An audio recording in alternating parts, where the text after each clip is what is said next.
Hello and welcome to Blank Plate, a podcast for Swifties with an appetite. I'm Sara, and I used to be a little kid with glasses in a twin-size bed. I'm Laura, and I'm a mess, but I'm the mess that you wanted. And we've got a blank plate, baby, and we'll write your name. Woo-hoo. Welcome back to us and to you. And we're in season 2. We're going to call this season 2. Yeah, we took a bit of a hiatus because Laura was in Tokyo and we were on literal opposite schedules. It was like I would wake up to texts from Laura and then she would go to bed and then she would wake up to texts from me and then I would go to bed.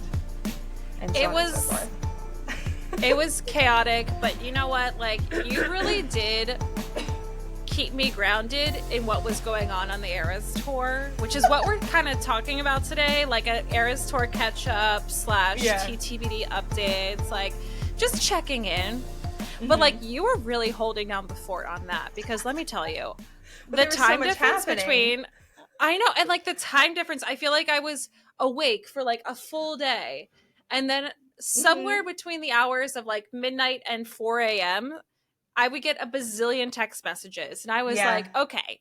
And then I'd respond, and I knew you were asleep. So like, it was always this back and forth. But I'm back on the East Coast. Yeah. You know? And I felt bad because I would send you like 20 TikToks, and I was like, I know Laura's asleep. She's going to wake up and open TikTok and be like, what was Sara doing? It's just a normal day. Just feels different because it's not like scattered. Yeah, and it's not like I'd a be back like in the morning, forth. oh, she sent me 3. Yeah. It would just be like, well, I do the same. I would just like dump TikToks onto you. So, you know, it was a mutual, But I was in Tokyo / Japan for 28 days. Went to Tokyo, went to a small town called Utsunomiya, which is about like an hour, 2 hours away from Tokyo, to visit a friend. Mount Fuji area for about a week, and then Kyoto, and flew back out of Tokyo. And for about a long weekend after that, I went up to Vermont to hit up Jake and Amy, my in-laws, who live in Vermont and have an amazing sandwich shop / market stand that everyone should give a follow. They're called Starch Brothers, so shout out to them. Jake makes really hilarious Instagram videos, but their sandwiches are amazing. I can now like say that with my full chest because I've been there for a market. I've tasted like samples of them before, but I've had it at the actual environment it's supposed to be at, and it was amazing. So if you're in Vermont, or if you're someone who lives close to the Champlain Islands, like, check them out. They're Starch Brothers. They have the best Philly cheesesteak probably north of Pennsylvania. So have that. I need to try them at some point. Oh my gosh, so good. And so I'm here back at home in Pennsylvania, and I had my first summer BLT today, which feels like a real moment. I was just thinking last night that Josh and I need to have a BLT week, because last summer, it's gotta happen. It's like 2 to 3 weeks or so. But the problem is, like, now that I'm in Allentown and I'm basically working remotely, I don't have access to these tomatoes that my coworker used to bring in all the time. Like, I could just place orders with him and he would bring me these big juicy tomatoes. But I love BLT season. BLT season is the best. If you don't know what a summer BLT is like, you need to get evaluated. Like, this is delicious, and I don't want anything except sourdough. That's the only answer. Toasted sourdough, lots of mayo. Lots of mayo. And BLT, I don't want an avocado on it. No, you don't. I don't want any of the fixin'. Don't give me an aioli. I just want mayo. Yeah. Although I could go for like a basil aioli. I could do that. A pesto aioli. I can get down I could with be that. flexible and try that, but like we all know the OG BLT is what really it doesn't hits, need it. It doesn't need it. Yeah. So I feel like I've officially been like ringing in Pennsylvania summer vibes with that today. And yeah, that's basically what I've been up to. So cool. Fun times. Well, yeah, you've been up to a lot. Updates for you? So I moved to Allentown, but I owned my home in Lebanon. And the last few months since the move, I've been like getting it ready to rent out and everything. And I have a tenant in my house now. That's exciting. Yeah. So that's great. Is it a tenant? Is it a single person? It's a family. Okay. Yeah, it's a family. So it feels like a really good fit. I hope it all goes well. It all happened so fast. Like I listed my house on like a Monday. They saw the house that following Sunday, like a week later, and then moved in the following weekend. Wow. Like it all happened really fast. And it was like honestly like emotional for me because it happened like I thought they were going to like move in at the end of the weekend, and then it was like that Friday and I found out they needed to get in earlier and they were able to. And then it was like, boom, all of a sudden I was like, oh, people are moving into my house today. And I like yeah. And it like hit me. And I like went to my coworker's office and I was like, people are moving into my house today and I think I need to cry about it. So I'm coming in here to cry. It is emotional. Yeah. They seem nice though. And like, they were at their last rental for 18 years. So wow. Yeah. Well, so they had to leave because the landlord decided to sell the home. So they're that's a great looking sign. to be long term. So hopefully things go well and they can stay there for a long time. But I did have to, because I live so far from the property, I'm required to have a property manager. And that has been the biggest headache, is coordinating with them.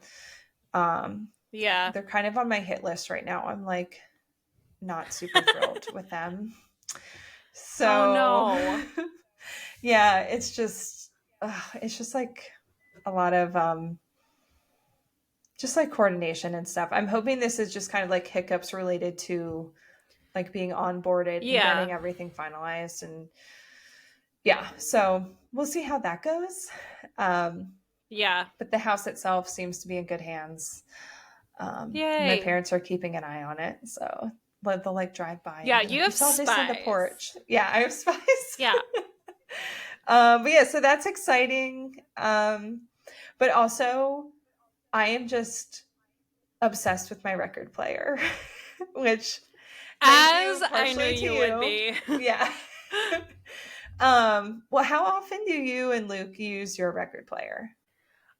Not as much as you would think, because our speakers also have like Bluetooth compatibility. So like I'll put a record on, and then once I'm sort of like over the album, or we've played through an album, then like we'll more than likely just like keep our phones on like a Spotify playlist. I don't know. You know, like for me, it's more about like setting a vibe. And the vibiest time to play records for me is like at night when I've settled down, or like in the fall/winter when it's just like you want to get cozy. So right now it's not on heavy rotation, but that's just us. So I'm sure you also don't have a change. ton of records, right? You only have a few in your collection. No, I have a lot of like, well, I have a lot of records, but I have a lot of records that I like don't really care about because they're hand-me-downs from my parents. So okay. So I basically have Taylor Swift, Fleet Foxes, Bright Eyes, a couple things from Luke, like a couple jazz records, but like not a ton. And more than often, I'm probably going to pick just popping on Spotify. But if I want to have that like warmth of the sound, it's like a specific mood I have to be in. So that's, I don't know. Yeah, like I don't think a record player would have made sense for me unless I had made this move and like I now work from home. So my record player is here in this room, which you can't see it, but it's just over here. And the nature of my job now that I work from home means I'm mostly listening to music as opposed to podcasts, which like is a shame for my podcast listening life, but I still listen to podcasts at other times of the day. Yeah. So it's actually really nice when I'm working from home to set the mood here in my office to play records. And then it's also nice, like, it's been really nice listening to albums all the way through, like even the Taylor ones, like putting on the 1989 Taylor's version, just playing that through. It's like, oh, it's so good.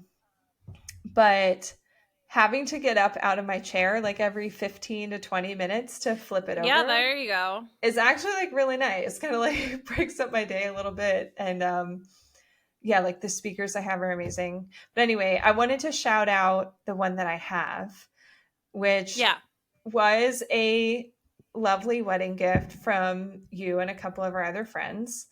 Because you guys knew that I had picked this out, but was putting off purchasing it for financial reasons. So anyway, I have the Fluence RT80 with bookshelf speakers. So Fluence is a Canadian company. And from the research I did, this one is just like, it just has like all the bells and whistles that kind of make it a really good investment piece, but it's also not like $1,000. Yeah. So it's definitely a record player that I can keep my whole life. And if I ever want to like upgrade the cartridge that goes with it or whatever, I could do that. And then the bookshelf speaker, it comes in like a set on the website. It's one of their options. So all you need is the record player and the speakers.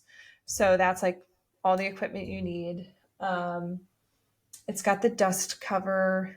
It has like an automatic stop function. So like if the record ends after like 30 seconds, it'll stop spinning. That's nice. Yeah. So if you like leave the room and forget or something. But honestly, I have never had speakers this high quality before. So part of it is like, is it the vinyl that sounds so good or is it just really good speakers? Like, I don't know. Yeah. And they also have the Bluetooth capability. So I could potentially like play music from my computer to these speakers, which I haven't really messed with yet, but I will.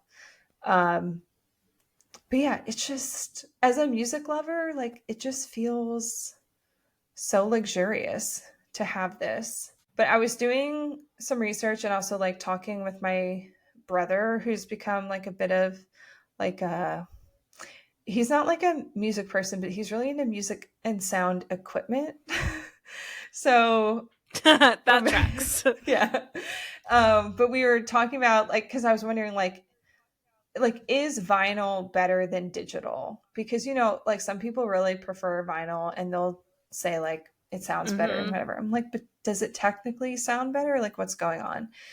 And I really think a lot of it comes down to preference. But the one thing I do seem to have learned, and I would love someone who knows more to weigh in on this if they know, but I think that the recordings for vinyl are mastered differently than digital recordings. And so like digital recordings can be kind of mastered to like sound good in your car, and it kind of like compresses some things. And so the vinyl, it kind of like, it just sounds more like it's in the room with you. Like you're in the room where it's being recorded. Yeah. And I think that's one thing I've noticed. Like, I think the albums that I noticed it the most on are like the Noah Kahan album and Casey Musgraves. Like the vocals and stuff, like they really sound like they're in the room with you. And with like those more like acoustic traditional instruments as opposed to something like digital, like a Jack Antonoff track. Yeah, it really sounds like they could be like sitting here next to me playing the music, which I love.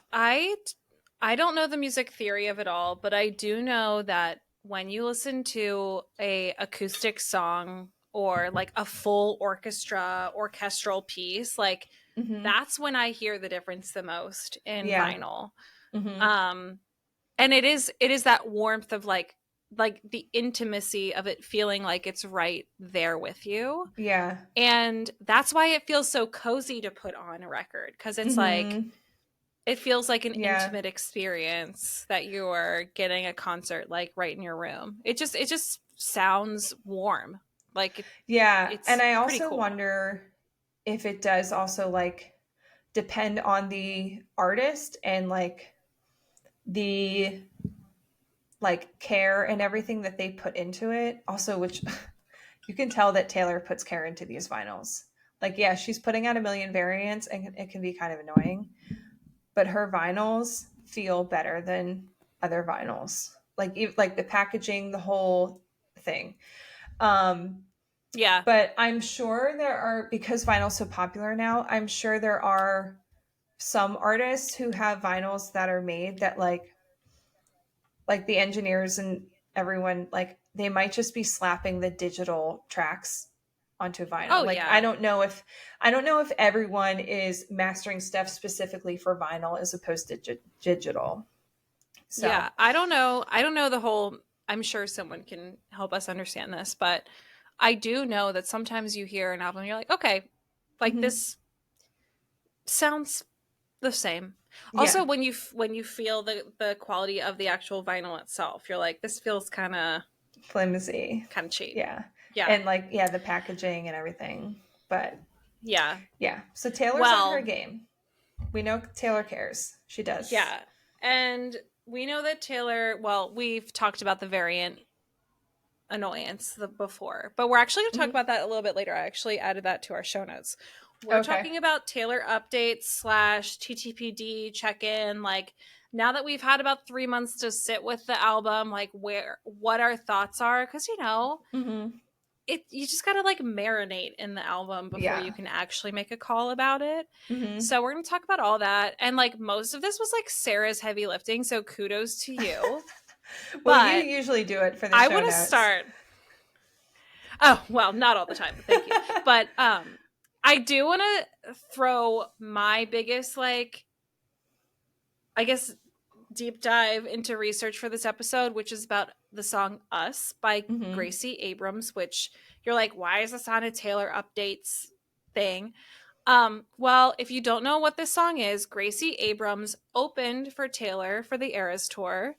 When was she the opener for Eras Tour? It wasn't for Us. It wasn't for Us. It was probably later. Yeah. Yeah. Well, anyway, she opened for the Eras Tour, but the song Us was co-written and features Taylor in it. And there's like these hilarious clips of how they wrote it together in the middle of the night, like until like 3 a.m. No, until like 6 a.m. And they had to put out a fire. Yeah, oh my God, I think they're wild. I think they started writing it at like 2 or 3 a.m. and then finished it around 6. They're crazy. And this is after they like going had out to put to out dinner. A fire. Yeah, they did have to put out a fire in Taylor's kitchen, which confirms that like Taylor does not sleep. So, no, she doesn't. She clearly doesn't. Like, what is that? Yeah. Oh my God. So Gracie like confirmed in an interview that when they were out to eat that, you know, Taylor was talking about Tortured Poets Department and they were going back and forth about, well, I'm writing about this, like, look at this line. Well, I'm writing this, like, take a listen to this. And they were like passing the phone back and forth. And that got me like thinking like, okay, if they were both sort of recording these two albums at the same time, and the reason that they were probably up till 3 a.m. is because they're comparing boy stories. Like, obviously they're spilling the personal tea with each other, right? Yeah. So then I was like, okay, like, what's the deal? Because first of all, if Us is an amazing song, especially the bridge, which I'm sure people have heard, but the bridge is a masterpiece. Yes. But that had me going on a deep dive about how the song Us, I'm pretty sure, is about Paul Mescal. Okay, but I heard that it was about Dylan O'Brien. I heard that too. Okay. But follow me on this deep dive. And I promise it does connect to Taylor in multiple ways, right? Okay. So we already know that they're passing the phone back and forth and probably exchanging, like, I'm sure Taylor's spilling the tea about what happened with Maddie Healy. Mm-hmm.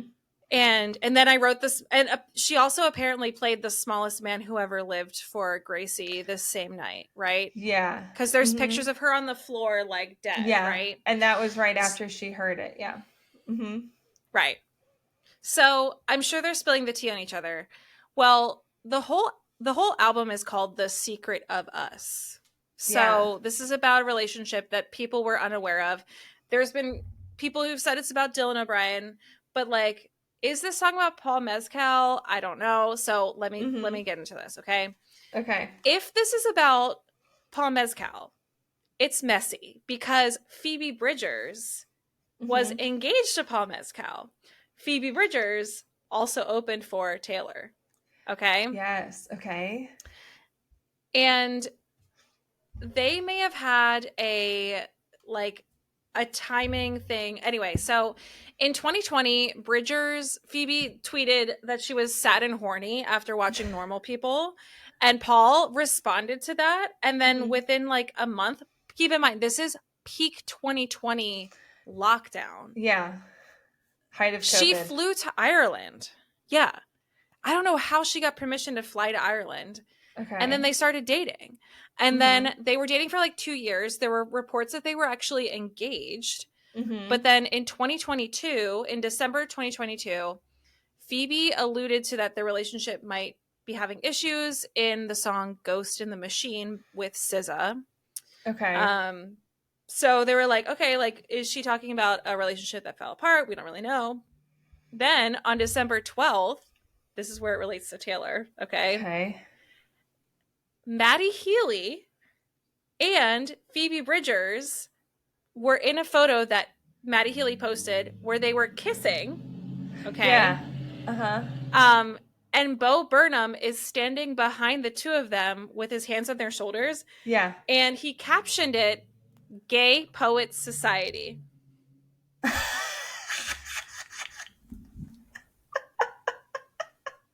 Now I know the Gaylors are going to have a field day with this one. Yeah. Okay? The Gay Poets Society? You mean Poets Department? Gay? Well, because Paul Mescal was in the infamous group chat with Joe Alwyn and Andrew Scott called the Tortured Man Club, right? Is that what it's called? Right. Yeah. Right. Okay. And then Phoebe and Bo Burnham started dating. Like literally the next week they were seen out like on a date at a comedy show. And it's around this time in 2022 that it's insinuated that Gracie started to date Paul Mescal. Okay. Okay. So end of 2022. End of 2022. Now, apparently they ended and then they've rekindled their relationship because they were just seen out at a restaurant. So obviously things didn't fall apart completely. Her and Paul Mescal. Again. Phoebe and Paul? No, Gracie Abrams. Oh, okay. Okay. So around the same time that Bo Burnham and Phoebe Bridgers have kindled their relationship, this is insinuated when Gracie might have started secretly dating Paul or having a really big crush on Paul. So there's clues in The Secret of Us, which includes a line, quote, "Look at me now. Said I wouldn't do it, but I hunted you down. Know you had a girl, but it didn't work out. Know you bought a house, but you had to move out." Okay. Paul and Phoebe bought a house together right before they broke up and he sold it. Okay. Damn. P.S. This is from an amazing Reddit thread, so I will tag that Reddit thread if you want to look at it. But anyway. Another clue. Another lyric. When did you slip through my fingers? Did I ever have you? Was I just a placeholder to fill the hole inside you? I've been feeling sick, but I should help myself, not call you. Nothing left to say because you're not over her now, are you? Okay. So Phoebe and Paul like had broken up right before they started dating each other. So obviously there's some baggage there. Yeah. And there's a call out to normal people in the next line, okay? Which is... It's a normal thing to fall in love with movie stars. Isn't this song called Normal Thing? Or Normal? Yeah. Yeah. Okay. Mm-hmm. Yeah, I forget what it is, but it's a normal thing to fall in love with movie stars when the lights are low and red at all their favorite bars, and the story you want is the story you get. Are you special, or was this just scripted in his head? That's like, this song is talking about normal. You mean normal people? Mm-hmm. Like, what? So apparently Gracie and him are like dating again, or they were seen out in public. So I don't know, but apparently when they went on a date, she was like posting a bunch of things about like sparks and how, I don't know. It sounds like this has stayed heavy on her mind. And nobody knew about it. And that is the secret of us. So I don't know. But I know some people are thinking Dylan O'Brien for Us. I think Us might be about Dylan O'Brien because, let me look. Oh yeah. Okay. So because in Us, she talks about him being 29. Paul Mescal right now is only 28. Dylan O'Brien is 32. Okay. So Dylan O'Brien might be the muse for the song Us. Us. Which people are saying that Us is basically Gracie's All Too Well, which is crazy because Dylan O'Brien plays the Jake Gyllenhaal character in Taylor's All Too Well short film. And the lore is that Gracie met Dylan through Taylor. And then this whole song is also like very All Too Well coded, where it's basically talking like kind of like the fuck the patriarchy keychain in All Too Well 10-minute version is this like Robert Bly on her nightstand, which is like all about like toxic masculinity or whatever. And it's like a gift from him. And she's like, you didn't even learn anything. You could have read this. and him being an older man. Him being an older man. Yep. I know. So whether Us is about Paul Mescal or the album The Secret of Us is about Paul Mescal or Dylan O'Brien, I'm glad I went down this rabbit hole because the Gay Poets Society.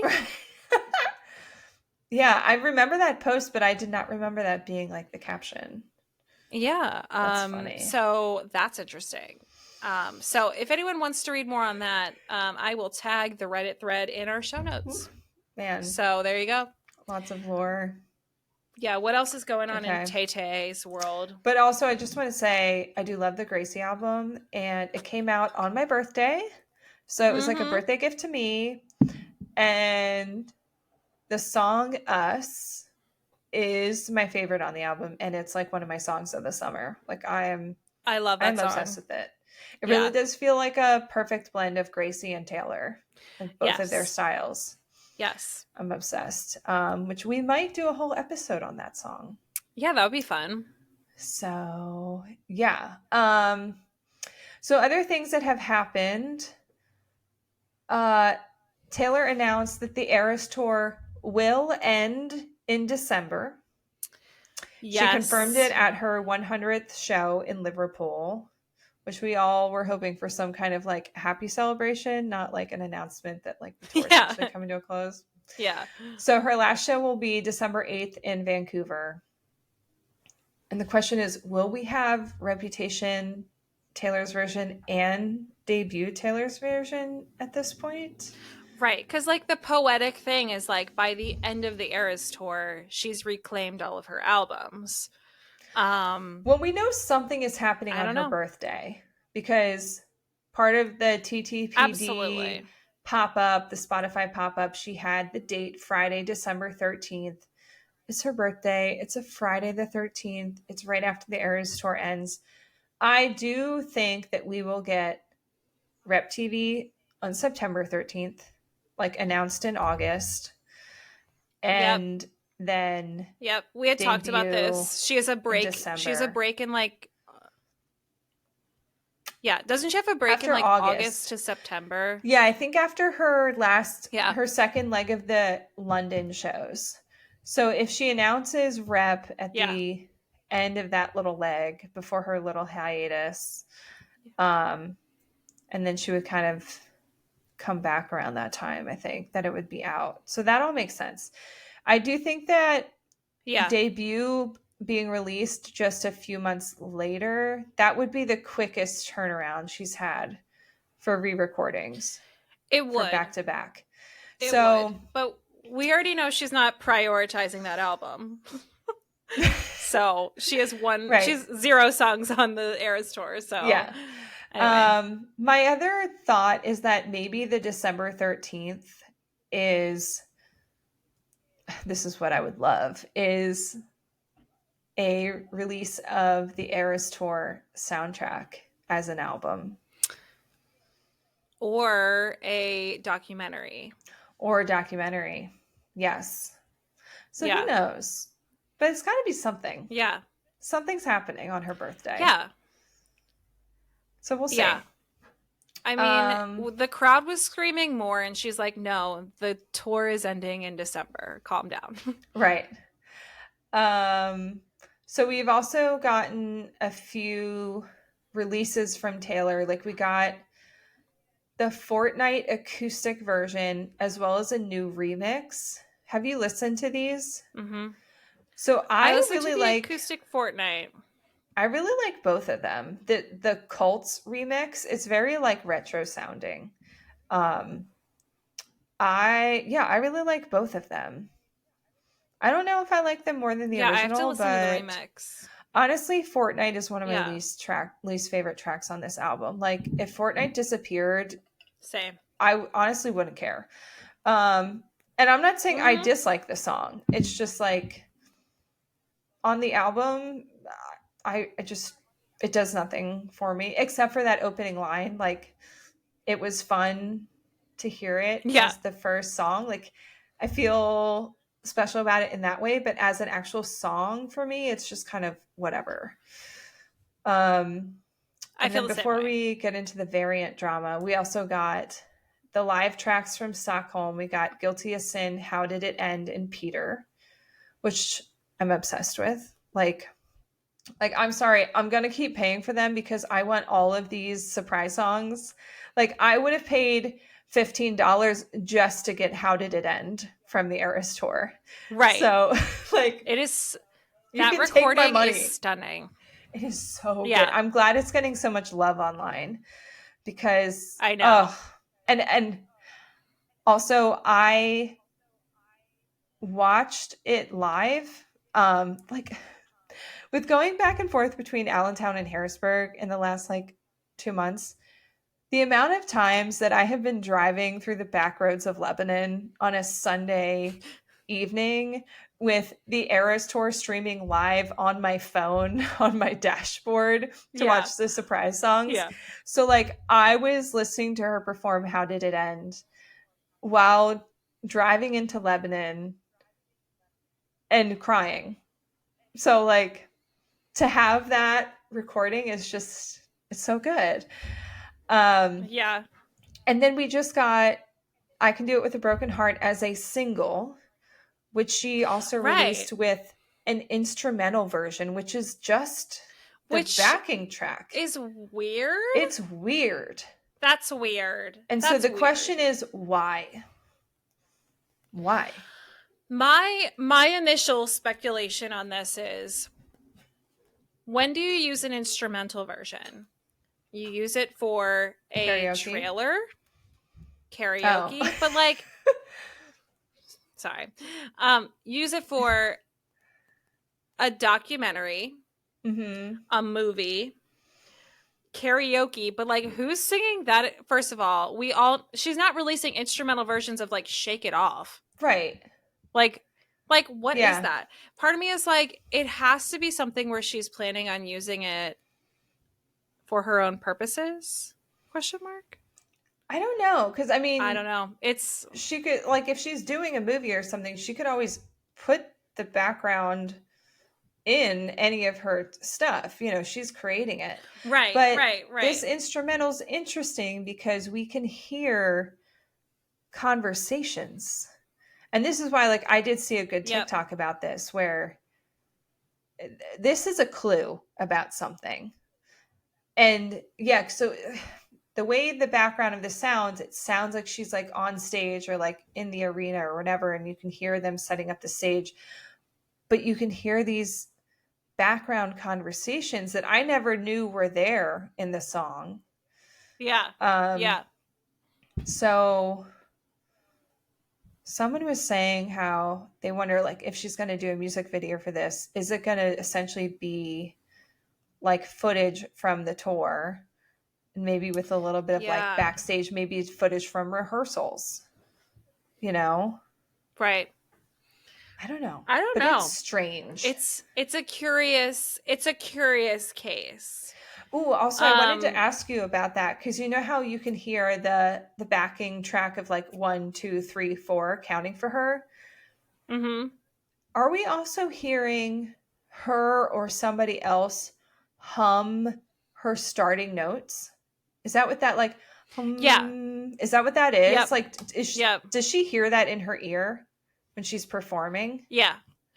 I've never used in-ears, but from what I understand, in-ears will give you your starting pitch. It'll be like 5, 6, 7, 8. I can read your mind, right? Like, but you hear that, and I heard someone like, "Oh, you can hear Travis in the background." No, you can't hear Travis. Stop. Yeah. Or well, it kind of sounds like someone says Travis. So, but I do wonder I don't know if we're getting like a music video with footage from the tour, maybe that's partially why Travis was on stage when he was, and maybe that footage is for a music video. Maybe. I don't know. I think she didn't have a single music video for 1989. Which that is sus. This is my Roman Empire, is like, what happened? What happened for the 1989 Taylor's version that and like a music video for I Can See You, but not for Is It Over Now or Slut? I know. I still stand on business saying that she thought that the 1975's version of Slut, which was released in the was leaked in the Target vinyls that people found. Right. Knowing that evidence, which probably she never wanted to come out, like that seems to be a major slip up. I'm convinced, this is where I stand, that she was going to use Slut as like the lead single featuring the 1975, film a music video with them. Maybe they were even maybe they even recorded it. And then everything fell apart with Maddie Healy. And I stand on that, because why would you not have a single music video for 1985? And a lot of people are saying that she didn't do a final post for Los Angeles, and this is a clue that she's going to come back to No, she's not. She's not going back to 1989. Okay? I don't know. I still think there could be a second album. Back end. I'm kind of a second album truther. Yeah, well, and I would be stoked, because we all know she apparently wrote like a bazillion songs during this time period, and she only had like 5 vault songs. Not that many. Like, if she can write a double album in a matter of like 3 months, right? I'm sure there are many songs and collaborations that she. Right. I mean, wasn't it trademarked Style featuring Harry Styles? I think someone. I swear to God, that was trademarked. I think someone photoshopped that. Yeah. All I know is, I would be stoked, but why do we not have a single music video for 1989 Taylor's version? And I'd be stoked to get another music video for I Can Do It With a Broken Heart, for sure. But and especially like, what happened? She did 3 music videos for Midnights, Lavender Haze, Karma, Bejeweled, Anti-Hero. 4. Oh my God. She did 4 music videos for Midnights. So, I mean, she wasn't touring at the time. And listen, if she only does one music video for her re-records, like she did All Too Well. Yeah. She did I Can See You. She didn't do anything for Fearless. Fearless did not. But 1989? No. Yeah. I'm confused. I don't know. But anyway, we need to talk about the variant situation. Okay, so we talked briefly about this before we had our break, but people have been criticizing the fact that Taylor will release a new variant of something the same week as another artist, especially a female artist. And we expressed our annoyance about this because it happened during Billie releasing her album, and Taylor released a variant soon after that. I forget what it was, but the world had a meltdown. Okay, we were like, she's the worst. She doesn't support women. Yet we don't talk about how Ariana Grande released signed CDs the same week as Gracie Abrams. Okay, or that Beyonce released a deluxe vinyl the same week as Megan Thee Stallion and Camila Cabello released their albums. And like there's a bunch of other and part of me is like, this has to be some sort of like sick way that music production, like industry people try to just ramp up their streams and their you know, their titles and their wins. Yeah. Can we just stop doing this? Can we just stop releasing new variants? Can we not? Yeah.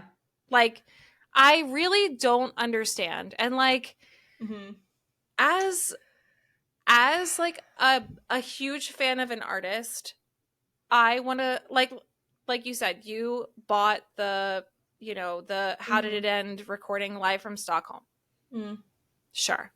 But like, can it happen all at once and not be like this constant trickle of stuff? It's getting old. And I'm not just talking about Taylor. I'm talking about everyone. Like, I'm done with this. Yeah. Well, the Beyonce one I understand, because the Beyonce vinyl she released would be like the same as Taylor releasing the anthology on vinyl, because Beyonce's original vinyls did not include every single track from Cowboy Carter.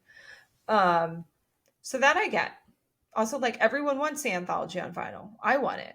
Like, please release it. Although, please release it, like, just as the second album. I don't need the other tracks on it as well. You know, like, I already have those.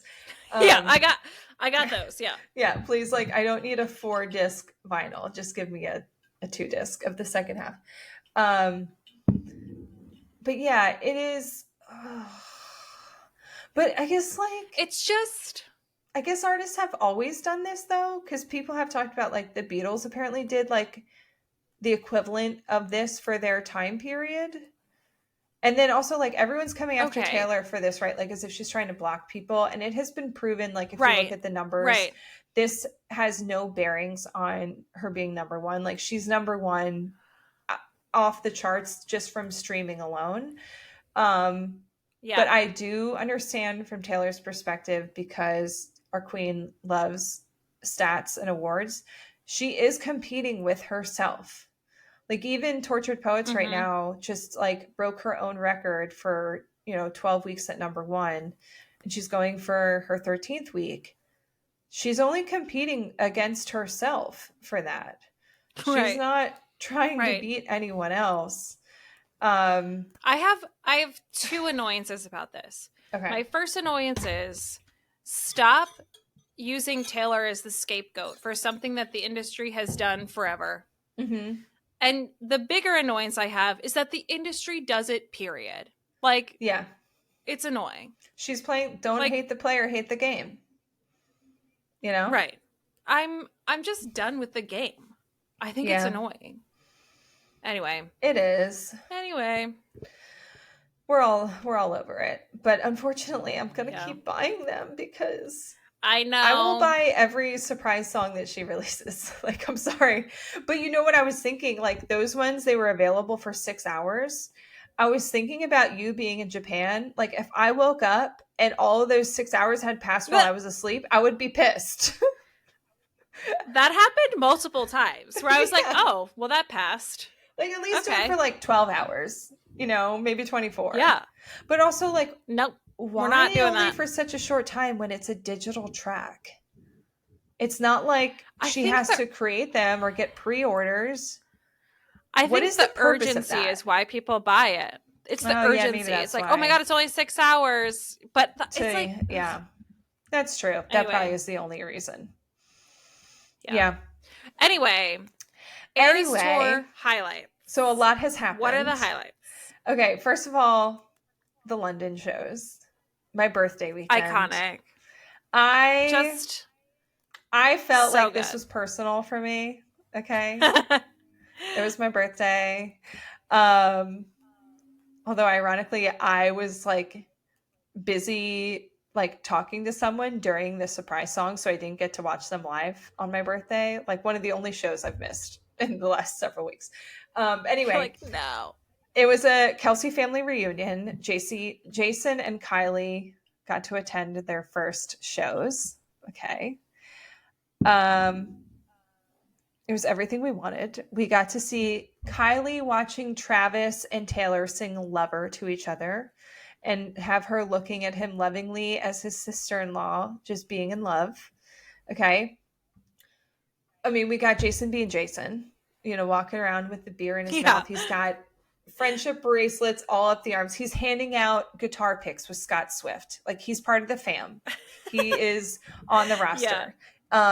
He's on the payroll now. Him wearing a Taylor Swift shirt. You know, him wearing his like probably future sister-in-law's face on his shirt. We've got the hard launch of this century with Taylor posting a selfie with Prince William and the children and Travis in a USA hat on her Instagram grid. Iconic. I just love that the first time we see Travis on the grid is with Prince William. Well, and also hilarious the future king of England. Her last 2 exes were British. And she's like, you know what? I'm now dating an American beefcake. And guess what? He met the prince with me. Like, yep. No big deal. No big deal. Yeah. I was with Luke in Tokyo, and like I was like, I don't think you understand the impact of this picture of this event. He was like, oh, that's cool. He was like, that's cool. I was like, you don't get it. Yeah. You don't get it. Like, no, I was like talking to Josh about it. I was like, Josh, I'm pretty sure this is the first time she's ever posted him on her Instagram, like in a picture. Yeah. Like, obviously she's made it public knowledge that she's dating him, but this is the first time she posted him on the grid. Okay. This is big. Big deal. She also added Travis's signature Archer move to her So High School set. And then we had like the VIP tent madness with Tom Cruise, Hugh Grant, Phoebe Waller-Bridge and Andrew Scott, Paul McCartney. Like the clip of Phoebe and Andrew running back because they were like going to the bathroom or something, and then they heard the intro to Style and they scream and run back to the tent. Like that. They were like, me. They were like, we gotta go. Yeah. Love it. Also, like Paul McCartney dancing with fans too, but Daddy, I Love Him. Yes. Oh my God. Are you kidding me? Yeah. So and then of course, third night of London, Travis on stage. I mean, he the carries Taylor of him carrying her. Yeah, bringing her back to life. Like they will study this in textbooks. Okay, this is history. They will. This is history. And of course, Travis talked about it on New Heights because Jason always gets the tea for us. Apparently, this was like from a joke he said to Taylor about, wouldn't it be funny if I just like showed up on one of the bikes during blank space? Which, like, of course, that's what he originally wanted to do because he loves such blank a space. 1989, like such a 1999 stan. He is. And so then she was like, "Oh, is that something you would want to do? Like be on stage? Like, and he was like, yeah. And so she's like, all right, we'll make that happen. So yeah, they planned the whole thing, and then he was talking about like the most important thing was like just don't drop the baby, which is like a football reference. Yeah. And he mentioned possible future appearances, although I think, well, last night's show in Gelsenkirchen or whatever the heck it is. I don't know how to say that. It appeared to be like his last show for a bit. He has to be starting preseason relatively soon. Yeah, so I think he left for training camp today. So people are thinking that might be the last show that he'll be able to attend, because he might not be able to get to any more unless he has like a bye week that lines up with one of his shows. Which he's done. But so we might not see him again. But yeah, so he did kind of joke like, oh, maybe I'll show up somewhere else. Who knows? And then separately, Travis was on this other podcast called Bussin' with the Boys. And he referred to Taylor as his lady, which in But Daddy, I Love Him, she changes the verse from being like, that's my man, to like the last verse, which I and a lot of people think the last verse is actually about Travis, right, and no longer about Maddie. It says, I'm his lady. So like, I kind of wonder, you know how like in So High School she says, you already know, babe, which apparently Travis says you already know a lot. I wonder if he has referred to her as his lady multiple times, and she kind of took that nugget as like a thing that he says. I also love that like juxtaposition of like, if that song is in the beginning talking about Maddie and like how crazy that was, and then at the end it switches to Travis, the fact that she's going, that's my man, like that's mine, like I don't know, it's just different to then be like, I'm his lady, like it implies that he is taking ownership, and like rather than her kind of being in the driver's seat, it's like him being like, yes, I want you, you're my lady, which is really nice. Also in this interview, he continues to be a blank space stan because they asked his top 3 songs. Number 1, blank space, always and forever. Number 2, he said Cruel Summer. So he has apparently grown to love that song through the Eras tour. And then number 3 was So High School, because he said it is sentimental for him, you know. And then I love how he said, he was like, I know how to ball, you know Aristotle, or you know how to ball, I know Aristotle, or whatever. Like, I was like, I think that's his favorite line from that song, which is amazing. Because people love to hate on that line, but I think it kind of shows that Taylor wrote that song for him, and she knows him, and she's like, he's going to love this. He's going to think this is hilarious. And then the other great clip we got from this episode. Oh, I loved this. This was the best moment of the whole interview. So they're talking about the song Karma. And so the one host was saying like his daughter loves Karma. And Travis goes, does she know who Karma is? And he's referring to like Karma is the guy implying, on the Chiefs. Yeah. Right. Just it's like me. as a joke. Yeah. And then the guy is like totally fumbling this. And then he was like, is it Jake Gyllenhaal? And Travis goes, what happened? Which like is hilarious. No, but then the guy's like, wait, wasn't it? This opened a can of worms that he was like, Travis was like, no. I handled it like a champ. But then the guy was like, wasn't it Karma is the guy on the screen? And Travis goes, it was. It was. Like, just like a little pause. It was. Yeah. Like, he doesn't have to say anything else. He's just like, it used to be, you know, not anymore. This, in addition to like the little like side glances he's done on New Heights when he's like recording and you're like, that Taylor's like right there. Right. Like, like, oh, I love it. It's just so funny. I think he's so funny. So I love all these podcast moments. Like, it's so good. Okay, so this is one of the things I was like, I didn't text you about this, but it cracked me up. The Dublin show where he surprised her, and we have this video clip where you can see her recognize the minute that he's actually in the tent. Mm-hmm. And she's just like so happy. Yeah. Like, my heart. My heart. Well, and I love how like the people there can tell that she's reacting to something, right? Yeah. And they all turn around and are kind of like, what's going on? We've seen the Eras Tour enough to know when something new is happening up here for her. Yeah.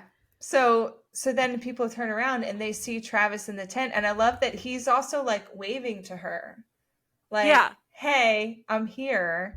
And I guess what happened was, I don't know if she knew he was coming, but didn't expect him to make the show. But it seems like he came like straight off the plane to the show.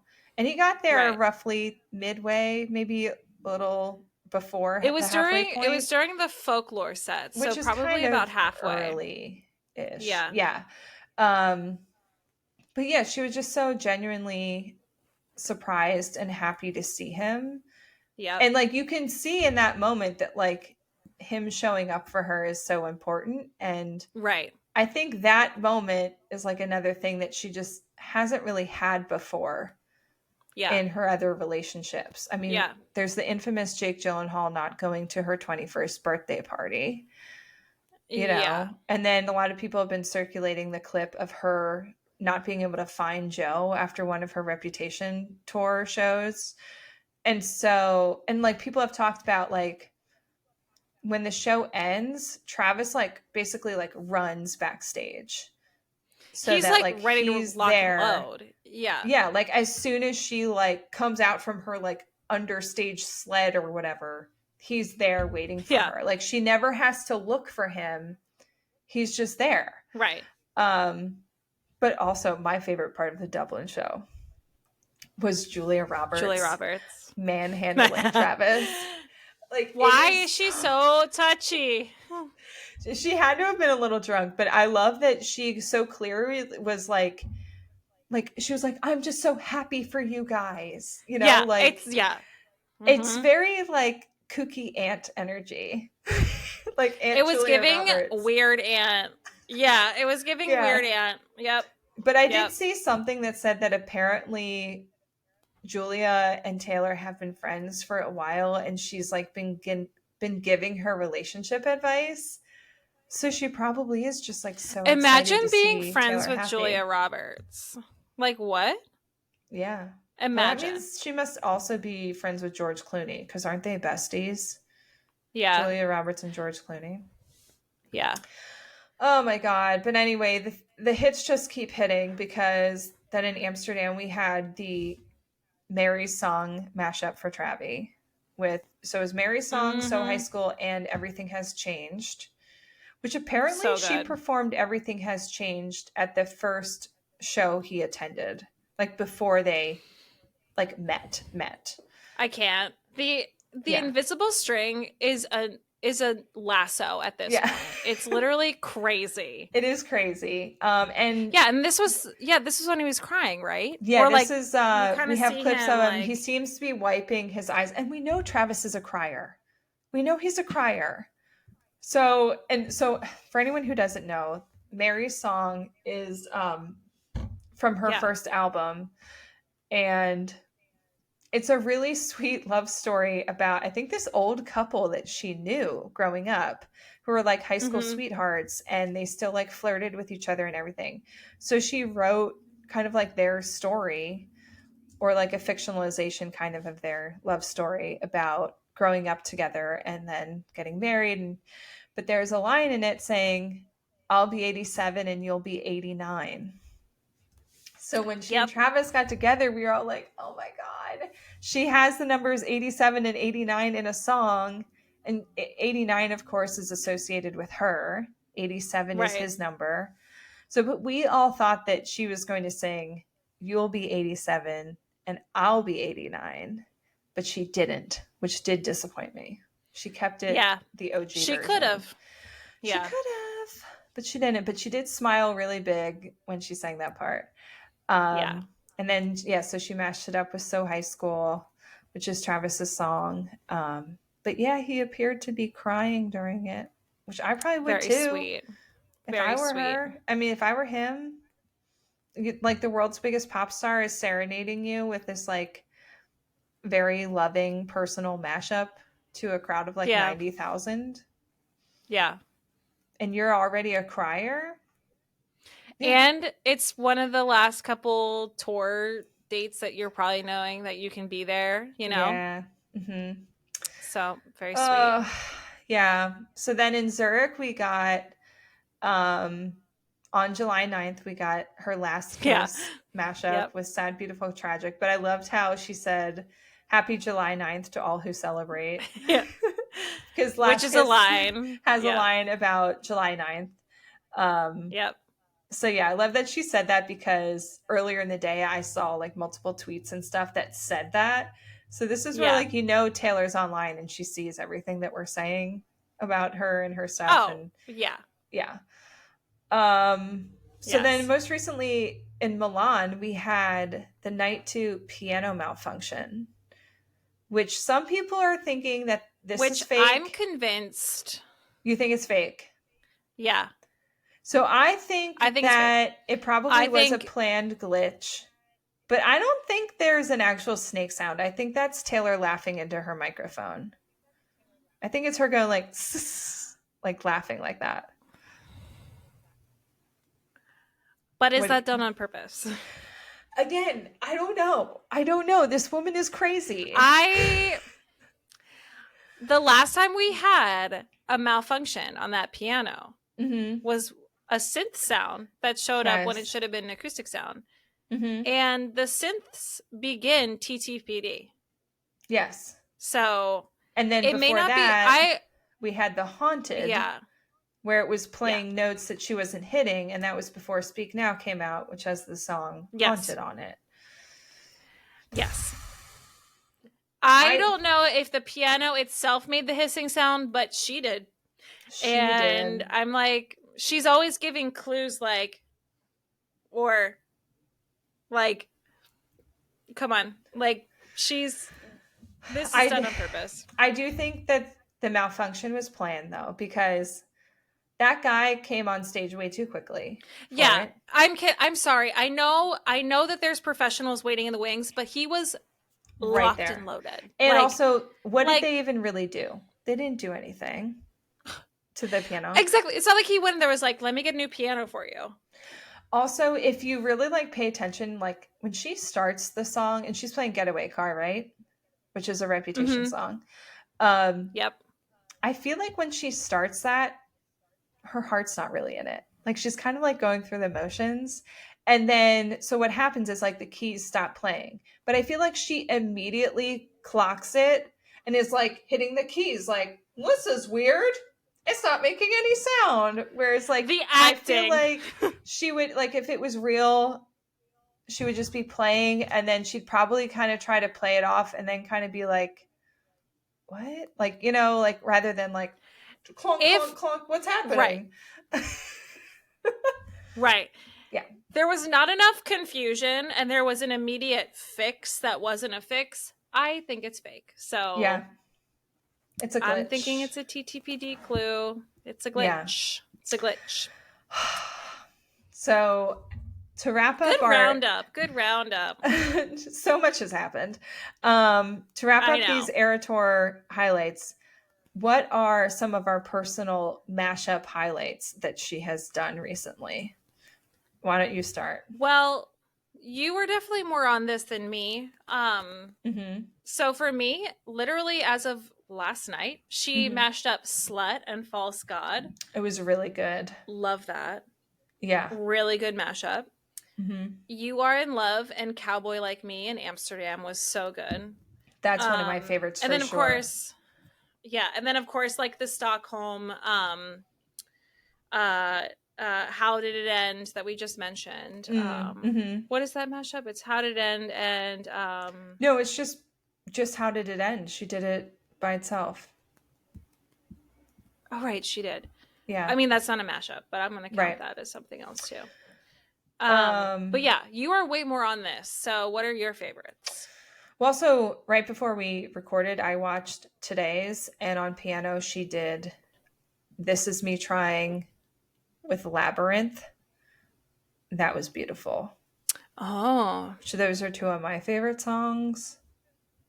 And I feel like she really like took some liberties with the notes with this mashup. Kind of like ad-libbing and stuff, which I love when she does. Anyway, I had quite a few. I loved the manuscript with Red, which she did in Liverpool. Yes.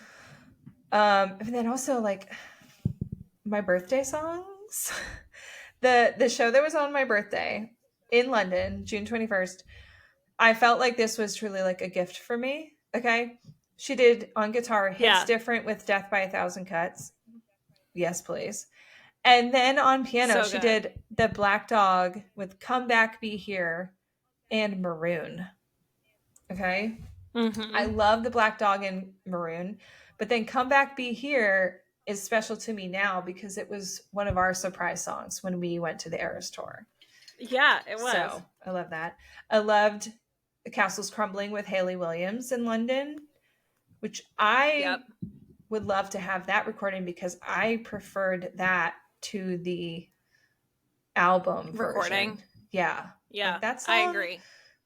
Doesn't do a lot for me. And I love Hayley Williams, so it's kind of a bummer. But I loved them performing it live together. Of course, Us with Gracie, which we didn't even mention that Taylor did the fake out for Us, where she started playing it on guitar. And then I was like, this is missing something. And then Gracie pops up and they do it together. You're in Love, Cowboy Like Me, which you also mentioned. And then, of course, the Mary song, So High School, Everything Has Changed mashup. So, I mean, they're all amazing. Like I tried to pick favorites and I have like a whole list here. But yeah, I mean, if we just get a surprise song album out of this, that would just be incredible. So. I would not be shocked if she didn't do that. Like, how could she not? Yeah. I don't see how she couldn't do that.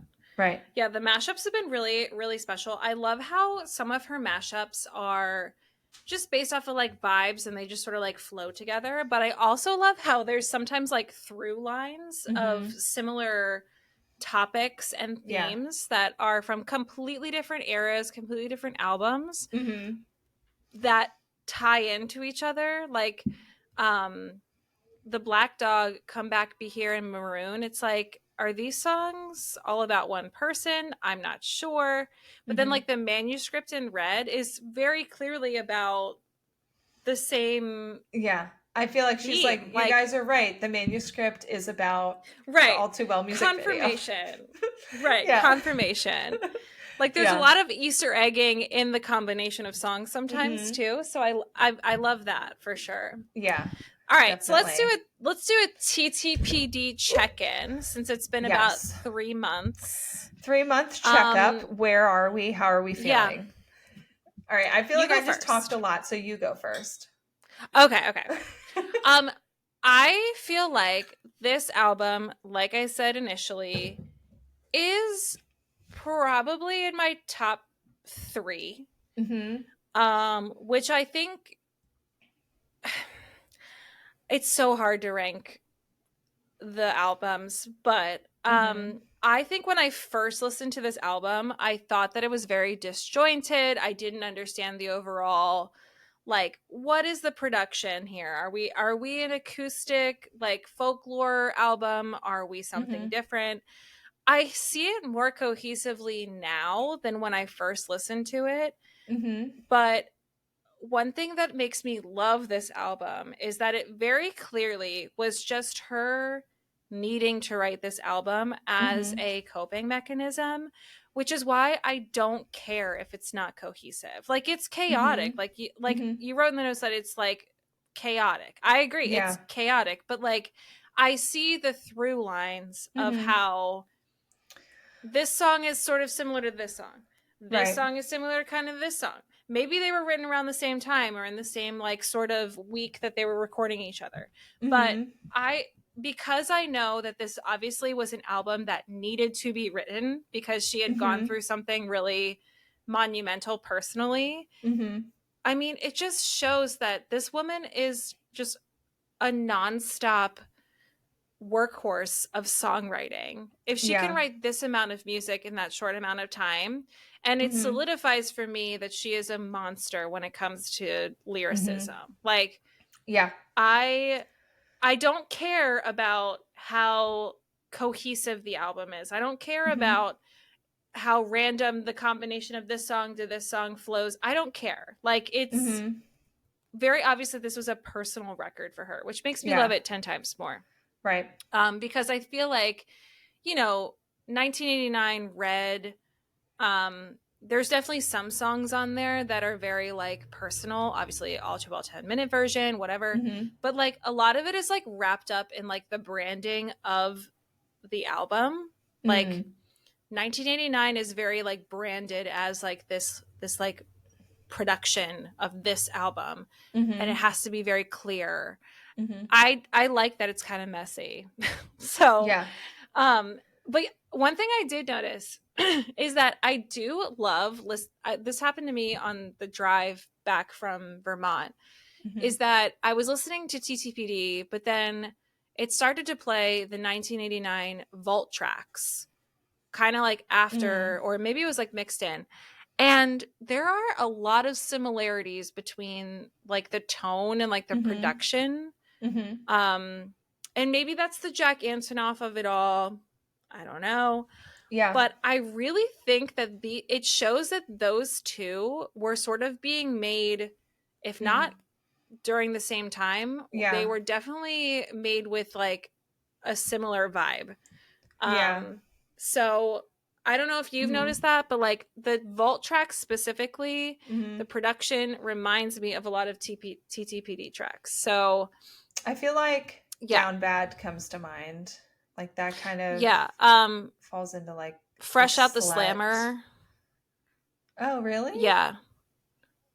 Yeah. Well, I guess I can see that a little bit. Okay. Anyway. But yeah, I feel like the biggest criticisms I've heard of this album, I just like don't care about. I guess that's what it comes down to. Like, I hear them and it goes in one ear and out the other because I think if you can understand the lore of Taylor, you can love this album 10 times more. Do you know what I mean? Yeah. Like if I didn't know all of this, if I didn't understand the Maddie Healy and the Joe and the Travis of it all, and like the Eras tour of it all, I don't think I would appreciate it. This is an album that needed to be written, and I love it because it's all over the place. Yeah. Well, I actually wrote how I think it's like, I said it, I think it's one of her least cohesive / most chaotic records since Red. But then I was remembering Lover. I think Lover might actually be a little bit like one of her least cohesive records. And when I say least cohesive, I mean sonically. Like I don't mean content. Production. I'm talking about production. So I wrote that as like a counter to the criticism that I've heard. Like there's been so much criticism that this album, everything sounds the same. And like, if we're going to say, like critics said that Red was not up for album of the year because it was not cohesive enough. Right. It was too chaotic. You can't make everybody happy. Right. So it's like, if we're going to say that about Red, then what is this album? Because and like we kind of talked this a little before, because you and I like in some ways were like, yeah, they're all kind of blending together because there was just so many. And when you listen to 31 tracks, it's like, I can't remember, like they all blend together. But the more we listen, we were like, they are so different. And this is what I feel about her songs in general, especially with the last few albums. I feel like, and this is part of why we love Taylor, I feel like every song of hers is like a little jewel. It's like its own special little thing. And say there's another song that it sounds like. Even if they sound similar, we can say, okay, but that song is about this thing from this perspective. And this is looking at it through this lens. And this is telling this part of the story. And this is that part of the story. Right. And, they actually like kind of sound similar because they're tied together. And now we know, like, there's so much built into that.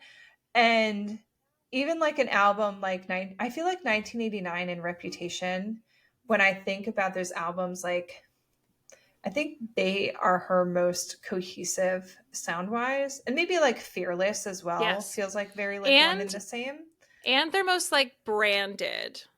Yes. Like there's a brand to Reputation. Yeah. There's a brand to 1989. Yeah, and that was her like trying new things, and they came one after the other. So that makes sense. They were like hard pivots production-wise. And the album really feels like a whole unit. Whereas Tortured Poets, I feel like I could probably put these songs into like at least 5 different categories. And it feels like there's probably at least one song on this album that could be at home in one of her other albums. So like My Boy Only Breaks His Favorite Toys, that could be on 1989. Fortnight, Down Bad, they could be on Midnights. But Daddy, I Love Him, that could be on Fearless. Okay? Yep. But isn't that ironic? Right. That's ironic because she's revisiting all of these albums while she's currently writing. Yeah, and I think that's songs. Why a lot of this is probably intentional. Because I think TTPD kind of is her, like, if you read her in summation poem and everything, like, she kind of seems to be revisiting all of her past work and the way she has written about her life, and she's kind of making a statement about it. So yeah, that's why I just think, like, if anyone says this album like all sounds the same, I'm like, what are you listening to? I know, like, and I've heard it sounds the same, but that it's so chaotic because I don't understand what she's singing about. Right. And I'm like, that's the point. Yeah, that is the point. Yeah. I will say I'm struggling with it as a summer album because for me, this is an October album. Yeah. What season is this album? For me, it's October. Okay. Because it's a spooky album. But yeah, to me, it feels like fall. To me, it feels like February. That would have been my second choice. Yeah. It's either like the dead of winter before spring hits or fall. Yeah. There's something about it that doesn't feel right for spring and summer. That's for sure. So that's why, like, right now I'm struggling where I'm like, I don't always want to listen to it because I need that me espresso, and I need, these bubbly summery songs. Yeah. But for me, it's my night driving music. Okay. Especially like, a lot of these weeks where we have to go to Harrisburg, like we would go to my parents on Sunday evening for dinner. And then from there drive on to Harrisburg to go to the hotel for the week. And so this was like what I put on when I'm driving by myself in my car, or, if I'm driving back to Allentown from Lebanon or something. But I also think that the nature of this being a double album with 31 tracks means that, like, logistically, it has a lot of skips. Because if this album is 2 hours long, even if I'm driving from Lebanon to Allentown, that's 1 hour and 10 minutes. So if I'm putting on this album, I need to prioritize the songs that I really want to hit and like sing along to in the car, which means I'm skipping over plenty of songs. I'm skipping over half the album. Right. I have to make these decisions. Whereas an album like Midnights or something that maybe is like 45 minutes long, if I know I'm going to get to the end of the album in my drive, I'm going to listen through the whole thing. Right. But when am I actually Right. sitting down for 2 hours to like intentionally listen to this? Like, you know, I'll have it on in the background if I'm working or something, but like when it comes to like putting on your favorites in the car, you got to be specific. Yeah. You got to prioritize. Yeah. Whereas like if we had only gotten one of the halves and that was it, I could probably be like, yeah, it's like a no skip album. Or like maybe there's one song that I kind of don't care about. Yeah. But as it is now, still I'm skipping stand half the by album. the fact. Yeah, I still stand by the fact that I'm definitely an album 2 girly. Like, I am so glad that the anthology exists because don't get me wrong, I would have loved the original album just fine. Yeah. But I'm so glad for the second half. Like, we're going to go over our current favorites. And besides maybe one, no, two, like, I just love all the latter half of the album. Like, it's just so clear. But I'm kind of split half and half. I have some of my top favorites on the first half and top favorites in the second half. But I think, unfortunately, the second half ends up with more skips because if I'm going down the list, I'm more likely to hit those favorites in the first half. And then I kind of run out of time and I'm like cherry picking on the latter half. So they're definitely, I get it. Unfortunately. So my previous, I wanted to see how like our when we did our initial favorites after like a couple days versus now. I wanted to see how that has shifted for us. Yeah.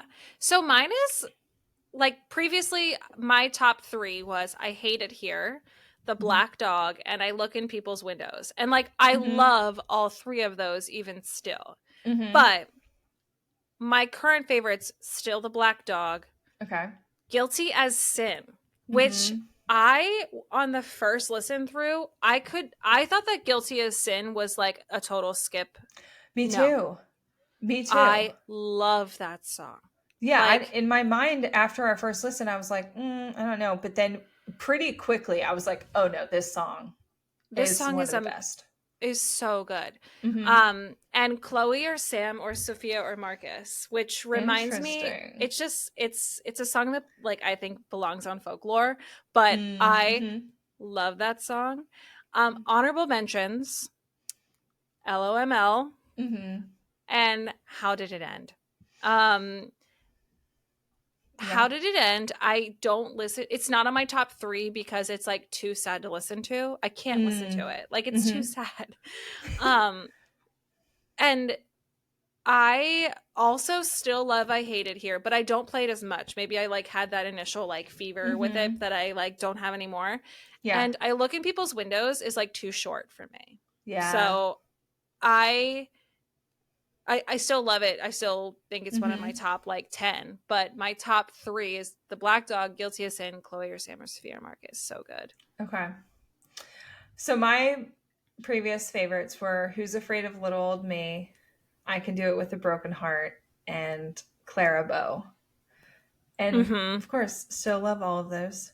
But of course, my current favorites, and a lot of this kind of reflects the fact that like my quality time with this album is usually like driving at night. So it's like a certain vibe I'm going for. Yeah. I'm like kind of shocked. Maybe my favorite song is LOML, which was another one that I initially thought was going to be a skip for me. Yeah. But like, I love that song. So LOML, The Black Dog, one of the best for sure. And So High School, like, honestly, I think that So High School may technically be my favorite song from this album.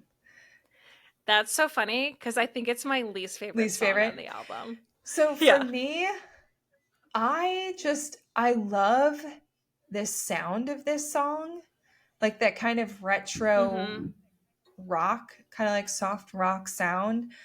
And it just makes me happy. So I think that this one for me will stand the test of time, where I can't really imagine myself not being in the mood for this song. But also re-listening to Hits Different and Would've, Could've, Should've. I hope her next album sounds like that, which I think this one was originally supposed to, because I'm now realizing that they have a very similar production, like, and like guitar quality to So High School. Like, I would die for a whole album of that sound. I'm obsessed. Yeah. And then my honorable mentions are Guilty as Sin, How Did It End, and Peter, which I feel like I love Peter. Is like a shocker. But Peter is, it's perfect for a night drive. I love the story of it. It just has a great melody, like the lore of it all. Yeah. Yep. And when I say honorable mentions, I mean like these are neck and neck with the top 3. I still stand by the fact, like, if you don't understand the lore of some of this album, like, you can't fully appreciate it.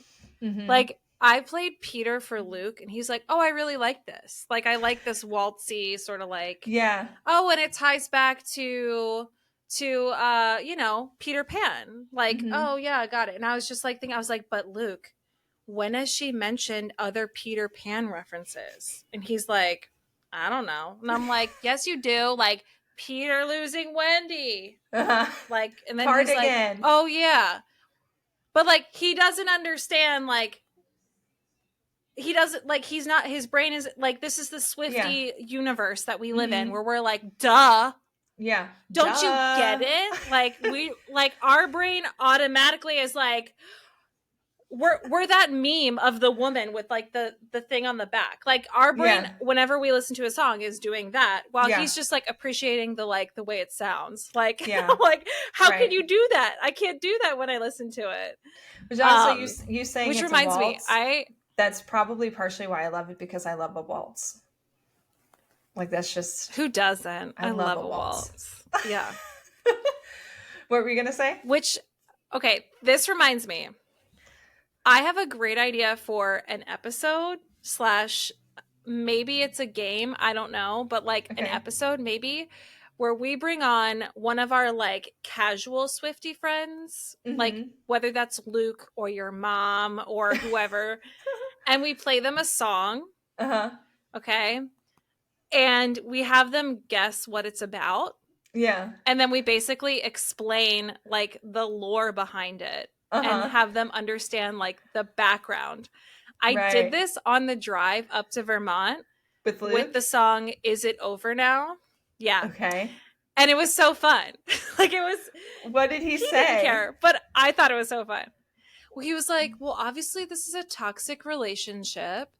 He was like, part of me thinks like the airplane is symbolic. He was like guessing like symbolism of like stuff, and I was like, yeah, that you could totally see it that way.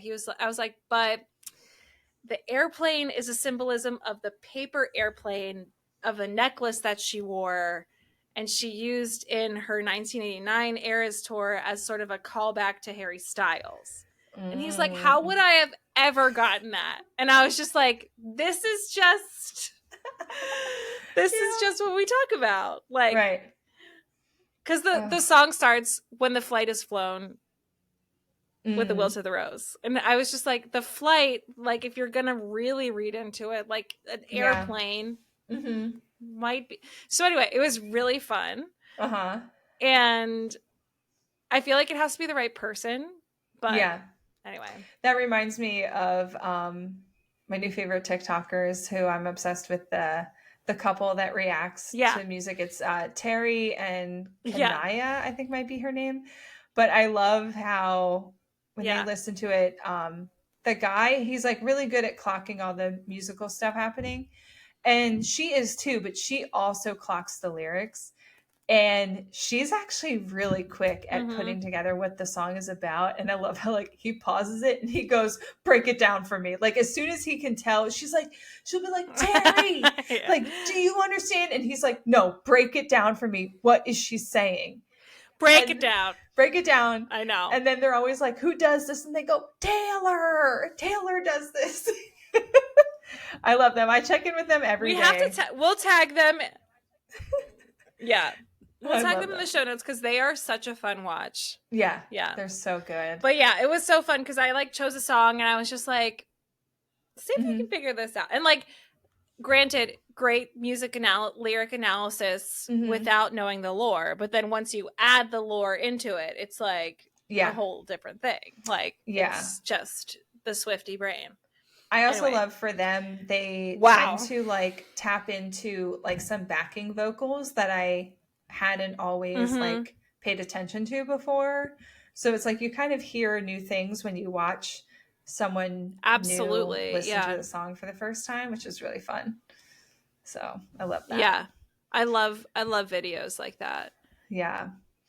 So anyway, for food, I'm for food. I'm gonna say right now. What? I'm gonna say right now. I haven't been doing jack. Meanwhile, Taylor has been doing all of this. This is ridiculous. Like it's just like too much. I know. She's been busy. For food. Yeah, we're gonna have you tell us about some of the best stuff you ate on your trip in Japan. So I ate so well in Japan. I feel like anyone who is a foodie needs to go. Even if you are someone who doesn't necessarily like raw fish, that's like something I've heard a lot. It's like, well, I don't eat raw fish.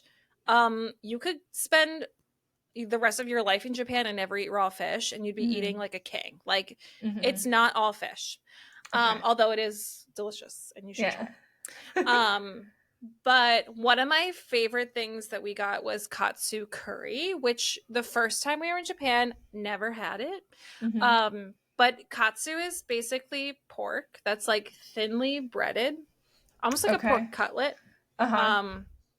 and thinly breaded. And it's in like this curry that's like very savory, it's not spicy, but it has this like warming spice to it. I don't know what exactly is in it. I would be so curious to know. I feel like this is going to be on my list of recipes I'm going to try to recreate at home. Yeah. Because it is so comforting. Like you have it with rice, you have it with this sort of crispy breaded pork and this delicious curry flavor. Like I'd imagine on a fall day or like a cold winter night, it would be the best. You would really like this because it's not a spicy curry. It's super comforting. Okay. But yeah, it's delicious. So that was something I was constantly wanting. And Luke was like, if you could have your last meal in Japan, like what would be your like ideal last meal before we go? And I was like, it's probably not going to happen, but probably like katsu curry. In the airport, they had a place with katsu curry. And I was like, yes. Other things, I already loved matcha, but like my time there has solidified my obsession with like a daily iced matcha latte, just like the best. I brought home some matcha, matcha powder. So I'm excited for that. Are these matcha lattes obviously that you get, are they sweetened at all? Or is it just plain Jane? What do they use to sweeten it? Mostly cane sugar, but you can also use like a simple syrup, like something. I know some people, especially here, do like flavored syrups. No. I just like a simple syrup. It's not much. If you have good matcha, that's not like I think everyone says that matcha tastes like grassy or that it's too bitter. Yeah. Then I'm like, okay, well, make sure you have the right ratio of like milk and make sure you're getting good matcha. But like it's not super, super sweet, but a little bit they still added some sort of sugar in their making of it. Gotcha. Obviously ate a lot of sushi. And side note, the yen to US dollar conversion made us feel like we were rich. Like, we would eat the best sushi you could ever imagine, like stuffed ourselves with sushi. Yeah. And we would check out, and like, you know, here, how much do you think a sushi roll costs here? Like, you just get like depending on sushi how roll. fancy it is, I would say it ranges anywhere from like $6 to like $15, depending on what all's in it. Okay. Yeah. So let's say like median is like, I don't know, like 10. Yeah. Okay. Okay. And like, you stuff yourself with not rolls, like handmade sushi pieces, like nonstop. And I'm thinking, Okay. man, we really went hard. I'm worried to see the bill. $14 for two of us. Like, like 14 American dollars? American dollars. Wow. When I saw the little notification that was like $14 from this restaurant has been charged, I was like, you're kidding me. Like, wow. So I'm not an economist. I have no idea why the yen is down the way that it is, but it made us feel rich, honey. It was the first taste I ever got of like, get whatever you want. Like, it's just like, oh, we're going to 7-Eleven to get some snacks. Get whatever you want, honey. Like, it doesn't matter. It was an amazing feeling, honestly. And then we got back here, and like a lime is like $1, and an avocado is like $3, and I'm like, right. Yeah. Anyway, curry udon, heavy on rotation. I mentioned a konbini run. A konbini is a convenience store, like 7-Eleven or Lawson's is really popular over there. Okay. Their egg sandwich, like, you know how we have Sheetz and Wawa here? Yeah. They just have delicious pre-made food, but not something they're making fresh. It's just like something that they obviously make the night before or something. Yeah. But like, that was on constant rotation, was to go get an egg sandwich from 7-Eleven, go get your chips and your whatever. Red bean buns. We need to talk about red bean buns, okay? I don't know if they don't really do chocolate. Well, let me put it this way. They don't really do chocolate like in a pastry the way that most European/Americans do. Like, if you're doing a bun, traditional fillings are like chocolate, a custard, maybe like a fruit filling, right? Over there, like, the go-to is a red bean paste. And like beans, you're like, that's not delicious. There is something so balanced about this red bean paste. I don't know what's in it. If it's just beans, I don't know if they put vanilla in it. I don't know. But it is perfection. And we got these from this place called Bakery Donsuke, which was just happened to be like around the corner from our hotel. I was obsessed with these red bean buns because it's almost chocolatey. Oh, like, okay. Almost. Just chocolate's kind of like savory in a way. Yeah. Yeah. Yeah. And it's not savory, but it's not super, super sweet. It's something in between. It's really good. But yeah, I'm obsessed. I get why everything's filled with red bean over there. Yeah. We stayed by Tsukiji Market, which is like the biggest fish exporter of the world, and that was pretty cool because they were bringing in fish to the market all the time, and we had this thing called maguro don, which is basically like raw fish on top of sushi rice. So good. Okay. And gyukatsu, which is basically like, how do I say this? It's like beef cutlets, but they bring them to you raw, like Wagyu beef. And it's like beautifully marbled, and then they have this little thing that has a stone on top, and they sort of like put tallow on top, and then you grill your raw beef on top, and you make it like the perfect consistency. Delicious. All I know is, you know how in Europe, if you don't do your research, you can end up eating somewhere really bad because you're just like, oh, like, this is the closest spot, and it ends up being like, right. Or just like just nothing special. Yeah. I think that the level of expectation for food in Japan is so high that if you don't exceed expectations, your restaurant will close, because there were so many times that I had something saved oh, let's go get sushi here. Oh, let's go get ramen here. And then there's a line, or we don't end up making it there. And I would just hop on Google Maps and I would just be like, oh, here's a curry spot. And it would be amazing. Like, I'm sure there's some bad restaurants in Tokyo. I'm sure there's bad restaurants in Japan. But they're in a very, very, very small minority. Like, I was constantly shocked at the level of how delicious things are. Like, there's just this expectation that everything is done perfectly well. Wow. Ate like kings. Could talk about it at nauseum, but I'll spare you. I will probably make a roundup of my favorite things we ate for my Substack. So well, and also everyone should check out your TikTok. What is your TikTok handle? It's by Laura Jean. Yeah, because you posted a ton of videos from your trip, and like that one video you did about that little bakery that you stumbled upon that you guys were obsessed with. I want to go there. Yep. So, yeah. Well, yeah, that's where the red bean buns were. So. Oh, okay. Sure did. Yeah. Sure did. Well, that's awesome. Cool. Happy to be back, though. Happy to be back. In US of A. Well, guys. We're at the final moments of our episode. So are you ready to say goodbye? I guess we have to, right? I guess we should. Our next episode will probably be about Taylor's tour rider, because that was the one we were going to do. But then we had to do this catch-up episode because we took a hiatus. So yeah, that'll probably be next. Hopefully soon after this one, because we're getting back on track here. One thing we wanted to mention, which I don't know why we have left this out of our outro up to this point. We have a YouTube channel. Like, we put these full episodes as a video podcast on YouTube. So if you're a video podcast person, if you prefer to listen that way, we do upload all of these there. You can find us for Blank Plate Podcast? Is that what our name is?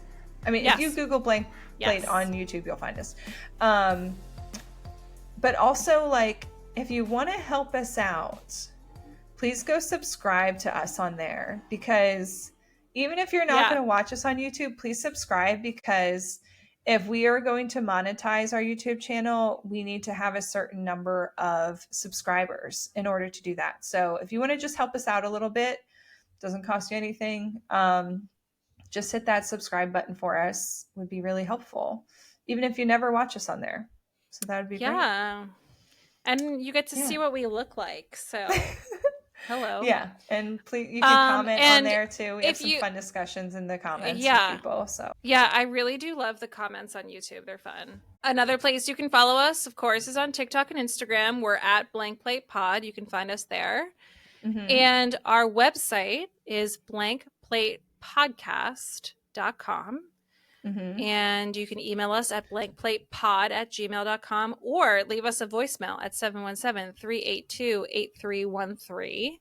You can also text us there too.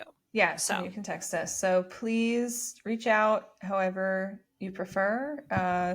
Subscribe on YouTube, leave comments. We love to hear from you. So anyway, until next time, we have had the time of our lives with you. And it's time to go. So bye.